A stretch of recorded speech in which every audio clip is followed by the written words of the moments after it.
One of the number one questions I get asked day in and day out is what happened with Carbon Earth? So in today's video, I want to start with how Carbon Earth actually formed, how that related to what ended up happening with Carbon Earth, and what does the future hold for the types of products that we manufacture. Stick around, we've got a lot to unpack.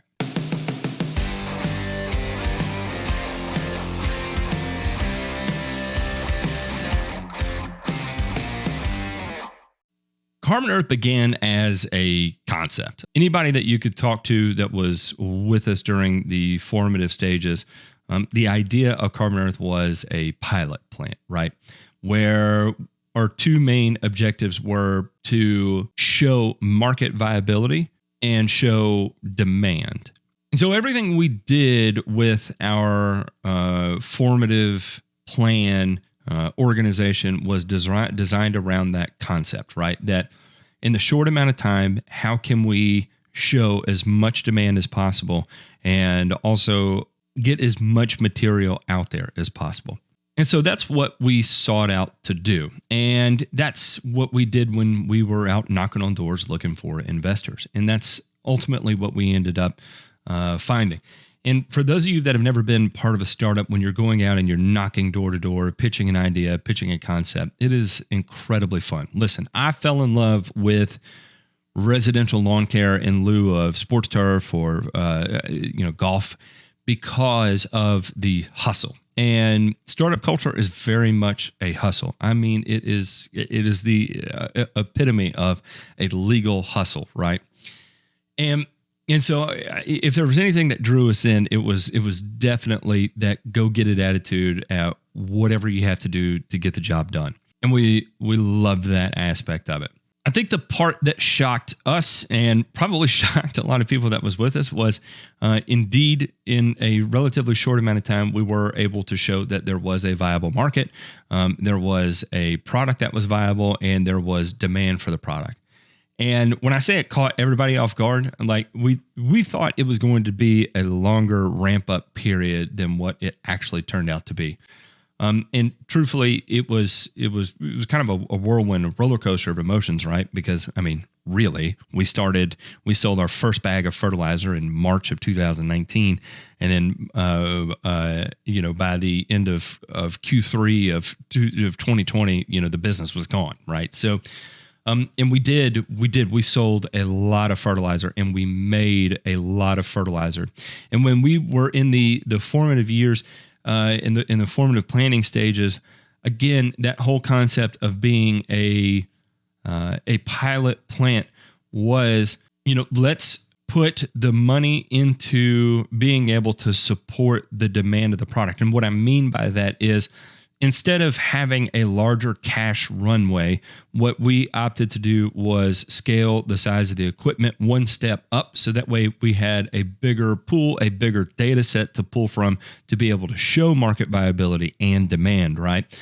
Because if you're only producing 1,000 tons and you're able to sell it, that's great. But what if you're able to produce 5,000 tons and you're able to put that out and sell it, right? That's a pretty significant increase there, right? That's 5x of what you sought out to do. And so that was what we opted to do. And we talked to a lot of people about it. And, even our investors at the time agreed that that was probably the best way to do it. And we did. And we got absolutely every pallet of fertilizer out of that place we possibly could. We designed a system as cheaply as we humanly could to maximize every dollar going towards output out of that place, and with very little runway and very little support. There's not a lot of people in the industry that want to have a conversation with you and talk to you about granulating, right? If you are blending fertilizer, just mixing ingredients and throwing it into a bag, that's very easy to accomplish. There's no real challenge in that. Lots of people talk about it and they'll hold your hand through the whole way. But when it comes to actually rolling your own granules, actually agglomerating your own fertilizer, now you're stepping in the territory of like the real big boys, and they don't want to talk to you about these types of things. And I don't blame them. I totally get it, because once you acquire that knowledge, it doesn't really go anywhere, and it adds value to what you bring to the table once you acquire that knowledge, right?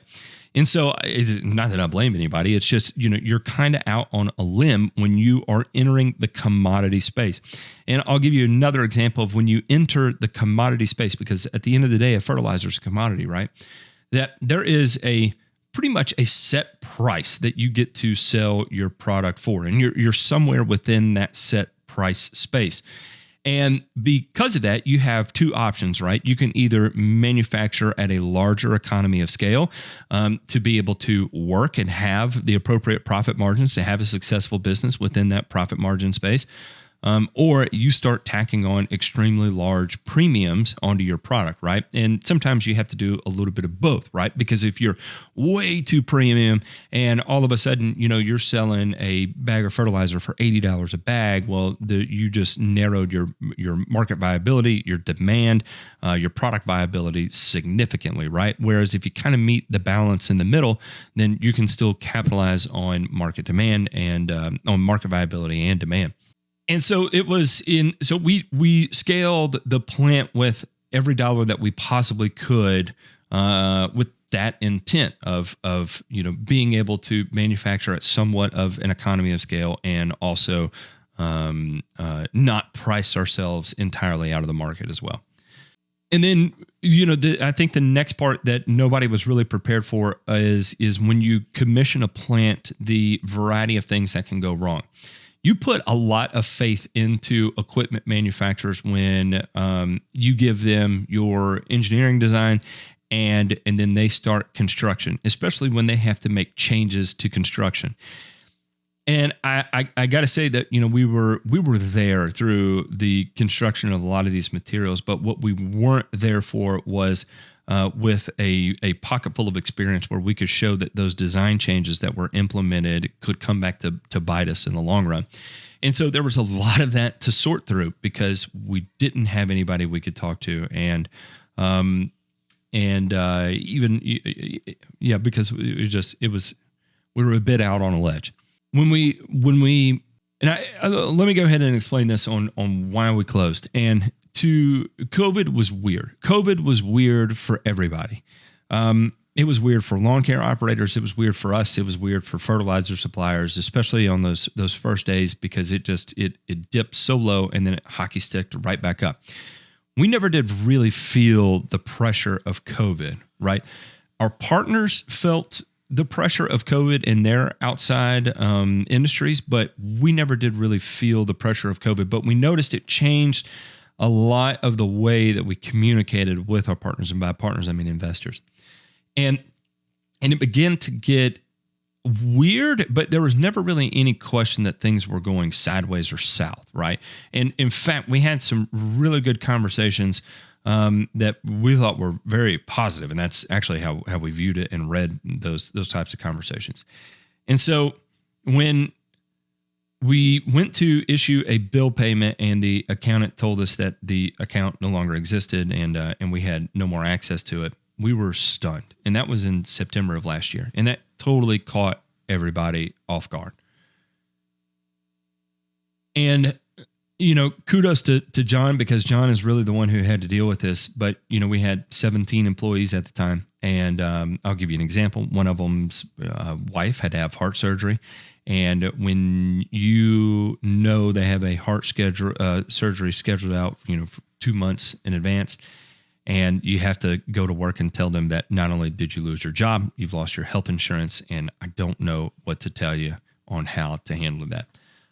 Because it was actually a life-saving type of heart surgery too. So it was nasty. It was very nasty, and it was very non-communicative. It was a lot of darkness and navigating the waters without any real clarity on what they wanted. I think it was more put on us to just do whatever was necessary to do whatever, right? Whether it was shut it down or keep it going, do whatever is necessary. And so what we did is we kicked, clawed, fought, and talked to anybody that would listen to us until we found a buyer. And that was so exciting. We were so excited. And we went back and forth. We were negotiating a deal. And we were getting real close to the wheelhouse. And somewhere along the way, the decision was made that they would rather, instead of take a deal, would rather file bankruptcy. And I can't help but think that was done out of spite. It's really the only thing I can come up with is that it was. Now I don't know. It could totally be tax incentives or whatever the case may be. I don't know. People that have money understand different things about the world than I do as a lawn jockey. Right? I don't come from money. I don't have money, and so I don't understand what it's like to have people manage these things for you. Right? So. To me, it felt ludicrous, but I don't know what that strategy looks like over there, and so we're just kind of caught with our pants down, right? And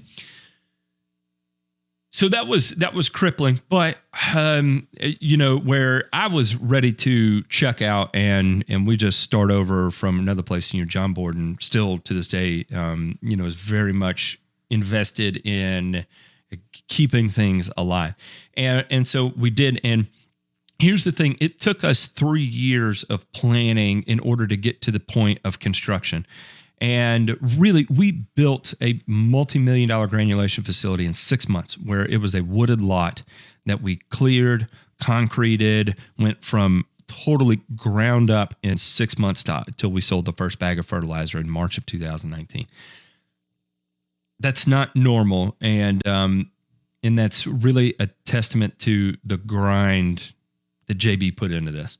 And even still, as we have attempted to reform and restructure and try and launch things again, we continue to hit many roadblocks, right? Whether it be legal or governmental or whatever the case may be, but we continue to run into roadblocks, and it's a struggle because you make 2 steps forward. Sometimes you make 3 steps backwards. Sometimes you make 10 steps forward, and then you make 6 steps backwards. And so it's this constant give and take relationship. If there's anything I can promise you is that we will be back. I can't say with 100% when that's going to be. A lot of that has to do with as we move further along into the legal process. More and more court dates are being scheduled now. Obviously, with COVID kind of calming down, things are starting to move through the court a little bit faster. And so we're still dealing with a lot of that. It took us, years of planning and 6 months of execution to get it going. And in reality, we're back in that planning phase. And to be able to go from that planning phase back to execution, we thought we could do it again in 6 months, but in reality, with a different set of circumstances and the looming legal issues that are residing over you related to the last business, is really not that easy. So, unfortunately, I don't have clarity that I can share with you when we will be back, but I can say for certain that without a doubt we will. And in that same vein, I'll tell you that as we navigate through this, it will continue to be a little bit weird, right? And you're probably going to see someone show up that is going to make claims. And this is nobody we did business with before, but somebody will probably show up and make the claim that they are manufacturing the exact same product we are. And unfortunately, they're not. They literally went through. When I talk about how money makes people weird, this is exactly what I mean. Someone actually went through the filing cabinets at Carbon Earth and began operating the equipment that, that there's a significant portion of that John Borden and myself are being held personally liable for. And they started operating that plant illegally and then using the documents in our filing cabinet and reaching out to our customers.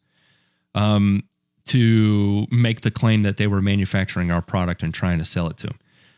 Money makes people do weird things. And I had someone tell me the other day that good people in desperate situations make desperate decisions. And desperate decisions do not make bad people. Unfortunately, it can be good people that make bad decisions purely because they're desperate.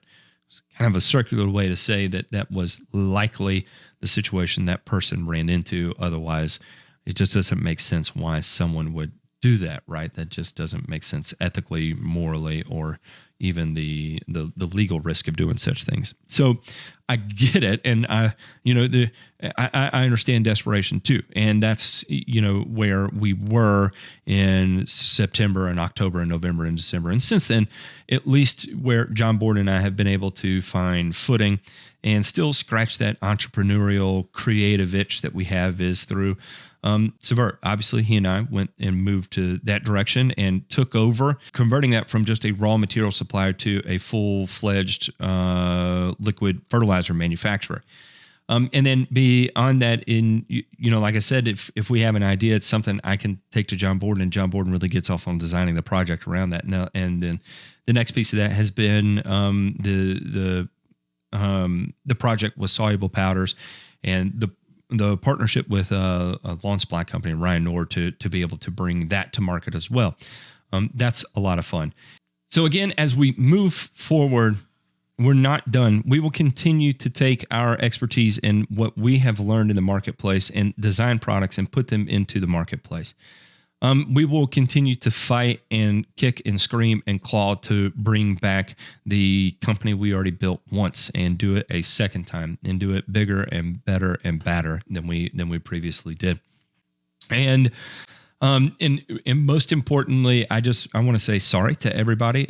We had partners that lost a lot because of Carbon Earth closing. A lot of people we did business with had made investments into being able to distribute our product, and they lost that.